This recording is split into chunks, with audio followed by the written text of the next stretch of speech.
Hello, believers, non-believers, and everyone in between.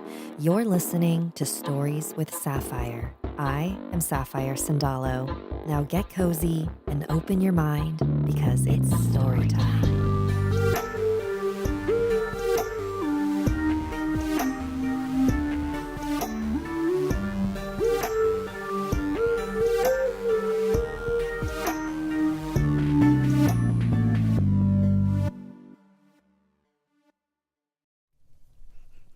Hi, everyone. Happy Wednesday. Welcome to Stories with Sapphire Live.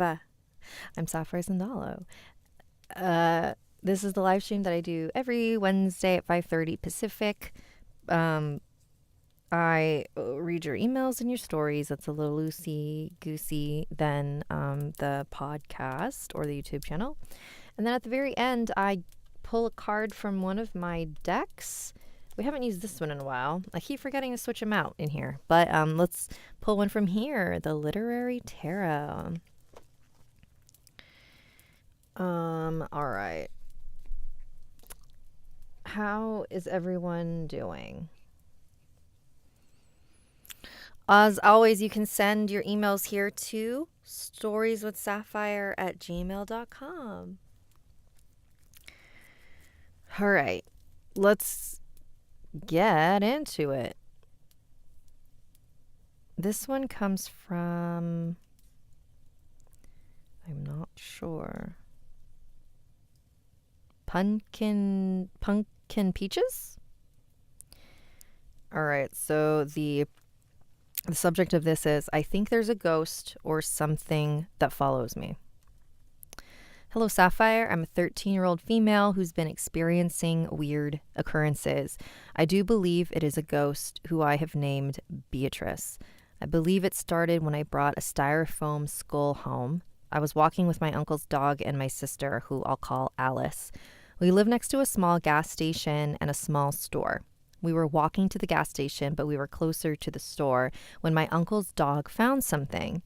My sister picked up a styrofoam skull that the dog was sniffing. As I've always had an obsession with weird things, I wanted to keep her. And I named her Beatrice after a character in a show I watched. We brought her home. Obviously, like a white blonde girl in a horror movie, I thought it would be okay. A few months went by. When it was around April, I started experiencing small things, lights flickering, small noises that weren't there before, couldn't be explained, terrifying dreams, random scratches and bruises on my body.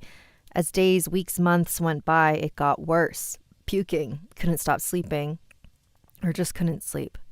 I started being scared of stuff I never was, darkness, death, sleep, and I stopped talking to my own family. Ooh, it's not good. I've been told and have told myself that it's nothing. But then my pet rat wouldn't eat. He only slept. He would always be looking under my desk. His heavy cage was pushed off of my bed. It was in the middle of my bed and was just sitting fine before I looked away. That's when I believed it was a ghost or something more than just nothing. I can't remember what it's called, but I remember hearing something about looking into a mirror and seeing weird stuff, and I wanted to try it. About 6 minutes into staring at myself, the mirror moved. A lot, too. It didn't fall over, it just turned towards my rat's cage. I turned it back to me, but again, about 6 minutes later, it turned to him. And every time I turned it to myself, it turned towards my rat's cage. The mirror wasn't round and it wasn't windy, and even if it was windy, it would have turned the other way due to the spot my window was and my rat's cage was. Stuff got worse, though. My grandma ended up in the hospital, luckily making it out alive. My rat ended up passing away, and so did my uncle's dog. Although I can't be sure, I think all of this has a connection with Beatrice.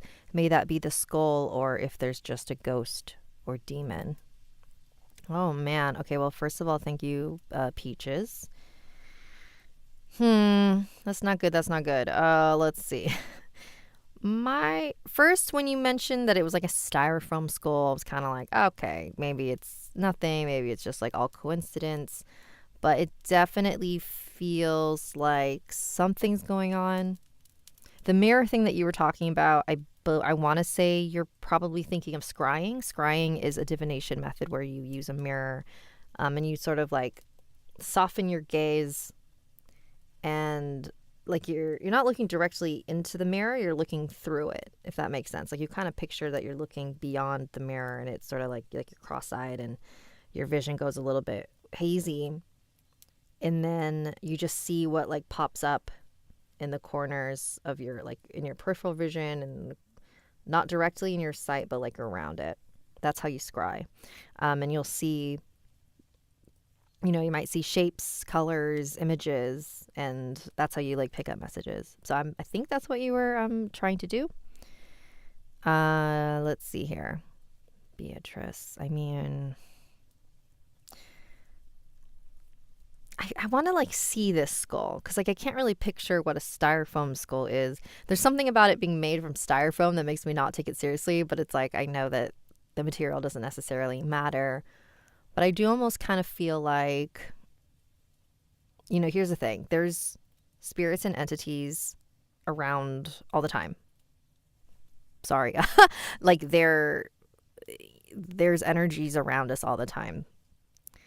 And what could potentially have happened, it may not necessarily be directly connected to this skull that you found, but there could have been a trickster type energy lurking around, sees that you collect this skull, and kind of like uses it as an invitation to come into your life. They're like, ooh, this girl wants a show, let's give her a show, type of thing.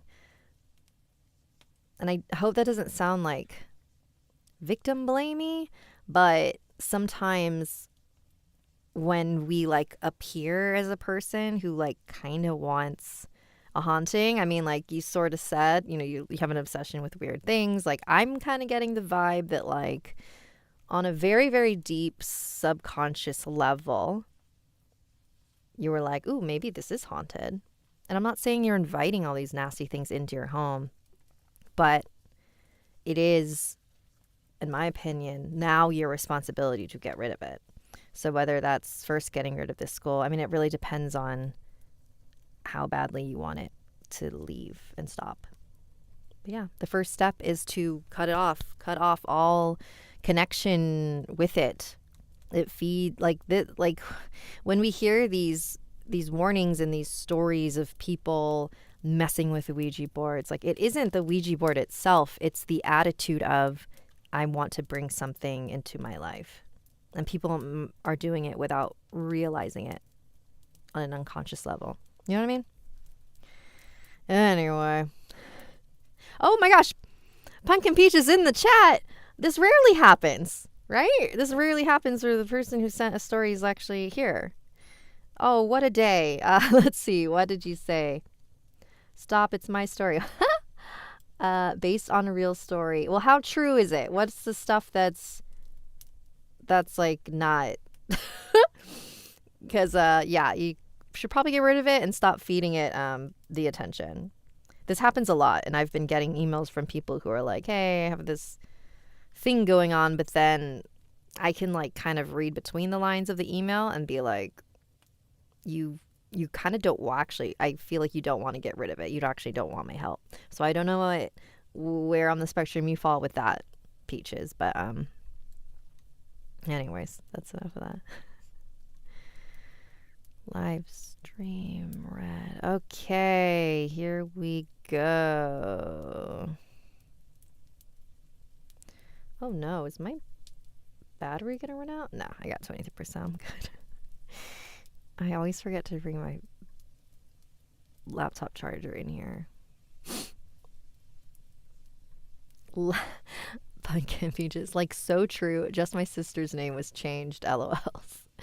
Yeah, so I would say if it keeps getting worse, if you think it is actually, getting worse and something you don't want, like get rid of the skull and then walk around your house and just kind of shout like, this is my house, get out of here. But like really believe it. That's always like the first line of defense, is literally just ask the things to leave. And sometimes they will. And then if it's a more stubborn spirit, then you can like get into some other stuff. But It's all about energy. Because if you have an inviting energy, you're going to invite stuff. But if you have a like a no kind of energy, then they're not going to mess with it. Okay. This one does not have a title, I believe. Okay, here's from Megan. This story isn't mine, but my father's. Forgive me for not knowing all the details. He served in the South African military for 2 years when he was 19, and during that time, he had a few creepy encounters. This one was when he was on the border in Namibia. They had just gotten to their camp earlier that day, and now it was time to sleep. During the middle of the night, he suddenly woke up. He felt this feeling of fear. He couldn't move. He said it was like having a night terror. My dad can remember looking to the side and seeing his great-grandmother in the corner of the room, sitting in a rocking chair, swaying gently, staring and smiling at him. The hair on his body stood tall as goosebumps ran down from him head to toe, a slightly translucent figure in a rocking chair. He didn't know how long this went on for. For him, it felt like hours, like forever. Eventually, in the early hours of the morning, he fell asleep again. The next day, him and his group were on their way to Tsumep. I don't know how to pronounce that. Tsumep. My dad always calls his parents when he can, and so he found a payphone, and he asked them what had been going on. He remembers their words vividly when they said, "Your great-grandma passed away last night." My dad's blood went cold as he heard that. After saying goodbye to his mom and dad, he thought about what they said. My dad truly believes that his great-grandma came to say goodbye to him one last time. Whoa, I love stories like that. It's like just a classic ghost story. You have a vision of someone and you don't know why, and then you learn that they passed. So like for me, I just feel like it is such a, what's the word I'm looking for? That is a universal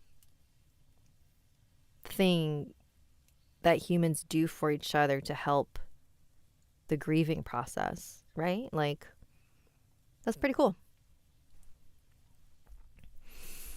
All right, thank you, Megan. Let's see here. I already read that one. Oh, no. What's happening here? All right, my scaries. All right, let's see. This one's from Kayla. In elementary, I used to have very interesting dreams, and they were mostly just something children shouldn't dream about. I was probably 6 or 8 at the time. I remember I would start having dreams of me watching myself sleep, but from outside my body. Mostly they would be straight over my body or upside down in the corner of my room, and I would just watch myself in my dream as if I was watching from someone else's body. At some point, my dreams would get worse. I would have dreams of nuns looking like witches, kind of, but I wasn't able to see their faces, just their black attire. In my dream, it was very hazy, like hard to really make out what's around me, but it looked like my room, like the same layout. Then I noticed they were cutting my arms and body over and over. I just saw the blood and I woke up crying. As a kid, I hated sleeping alone after that. Another story for fun that I want to share is, wait, what? Another story for fun that I want to share. This story with you. Oh, God, sorry. Another story for fun that I want to share, this story with you and your viewers, because I'm a very open-minded person when it comes to things like this. Every year, me and my family go on camping trips for my dog's birthday on Labor Day. This year, me and my sister went to Joshua Tree with my parents, sisters, and aunts. The first night, me and my sister crashed inside the Airbnb my aunt had since we had gotten there around 2 a.m., The next night, me and my sister set up a tent outside since we liked the actual regular camping instead of glamping. Usually we do this a lot, even in our own backyard at home, so it's nothing weird or out of the ordinary. We like the trill of animals or bugs at night, or even just looking at the stars in the darkness of our tent and the outside. We get spooked by the animal sounds, but nothing that made us feel uncomfortable or out of the ordinary. That night, we had no trouble falling asleep, but in the middle of the night, me and my sister woke up at the same time, startled, very startled, by the wind out of nowhere. The wind out of nowhere became super aggressive as we heard howling very close to our tent by a huge pack of coyotes and a huge bird. We couldn't make out with our eyes, screeching like nothing we have ever heard. All these sounds freaked us out because of how everything just happened at once. I stopped to look at my phone and it was perfectly 4 a.m. Then a couple minutes passed and everything just stopped. The wind, the birds, all the noises around us went mute. We slowly watched the bird fly away while both of us were just frozen in shock by what had just happened. We both have never heard anything like that so simultaneously, so we got the heck out of there. I don't know what it was, but it didn't seem normal. Like just the feeling that what happened there was more than what met the eye, more like paranormal. But I don't know what you guys think. What do you guys think? But it was very weird. We told everyone around us if they heard the same thing, but no one heard anything. Me and my sister just didn't understand how it all happened, but let me know what you think it would have been caused by, because I have no idea. Yeah, okay, creepy. Thank you, Kayla, for sending that in. So, I have heard of stories like this. I believe it's called something like a sonic bubble, where all of a sudden the sound around you just gets sucked out and becomes silent. I've heard multiple stories like that. So I'm pretty sure that you experienced a sonic bubble, but I do not know what they're caused by. It could just be this weird phenomenon where like energy encases you, but I don't know why. I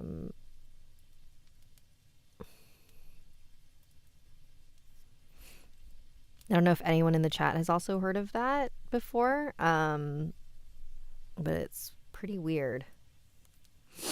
Maybe I should look more into that. I just know that it's a thing that happens, but I do not know any more than that. Anyways, all right. That's all for this. Oh, Little Underdog. Yes, it's like a calling that if you don't hear nature or something, then something bad is nearby. Oh, yeah. That's also true. So there is this thought, I mean, not really a thought, it is true. When nature gets really quiet, it's usually because all of the prey animals know that a predator is nearby. So they shut up and they get really quiet so that they can't get eaten, basically. So when nature gets really quiet, you know that there's danger around.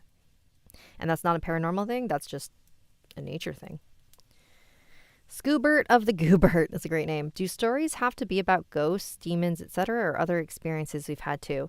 It doesn't necessarily have to be ghosts and demons. It's just anything that is paranormal, supernatural, spiritual, just weird and unexplainable. Anything that like falls under that category doesn't have to be ghosts. Abigail Tantrum, have you ever experienced a sonic bubble? I don't believe I have. Little Underdog, I heard you should stay calm and definitely not run. Yes. It's the same thing. It's like if everything around you is going quiet, you want to be quiet too. Right? Did I eat dinner? Oh, I did not eat dinner. Sorry, now this is what happens when I don't eat. I start having thoughts. All right, y'all, I'm going to pull out my little cards here. So we're going to use the Literary Tarot deck. Each of the cards is based on a different classic book. Isn't that cool? There's so many books here that I have not read or not even heard of, so. Oh man, these cards are still very thick and hard to shuffle. Okay. Let me put this here actually.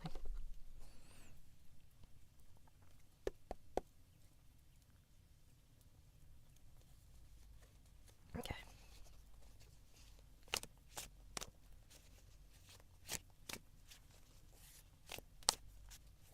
All right, what is our message for the week? Excuse me.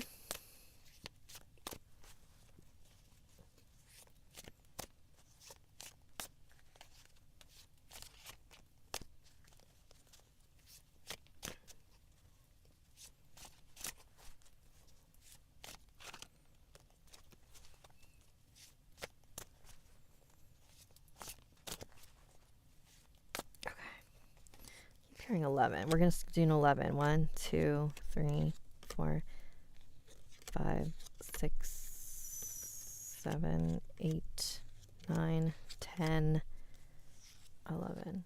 Oh, this is a cool one. All right, let's see if you guys can guess which book this is based on. This is The Emperor. Can you see that? All right, guesses in the chat. What is this card based on? The Emperor, if you look at it. It's like a little man. There's like a train track behind him. I have no clue. Oh, and there's like an outline of a body on the ground. Is this Midnight on the Orient Express? That's my guess. That's related to a train. Wait, what is it though? Emperor.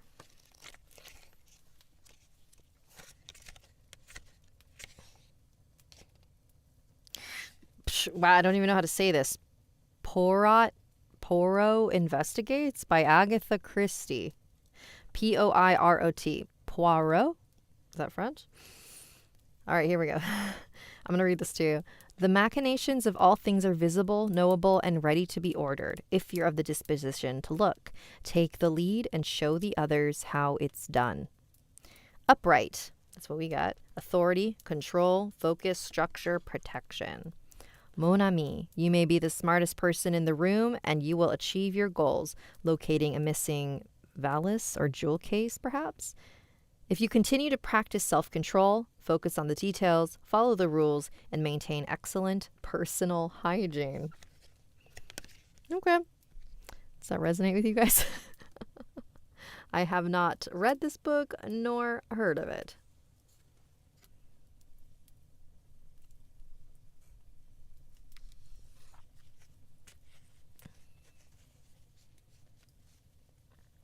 Okay.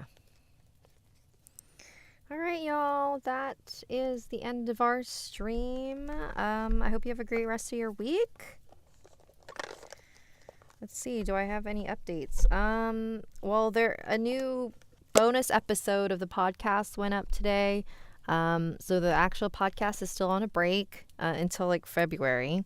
But in the meantime, I am doing this like devotee mini series where I'm interviewing people who are devotees of different deities and spirits.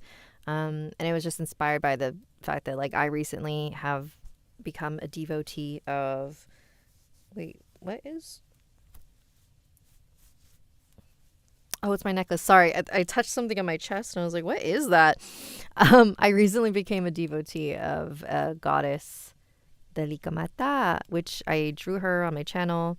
But yeah, she's just been showing up to me a bunch and I'm like, girl, I hear you. So, yeah, that's what inspired that. So if you are interested in like learning about deities or deity worship, go check it out. And then I'll see you in February. But I'll see you guys here next week too. Oh yeah, and also a new video came up today on the channel. Oh my gosh. All right. See you guys soon. Bye.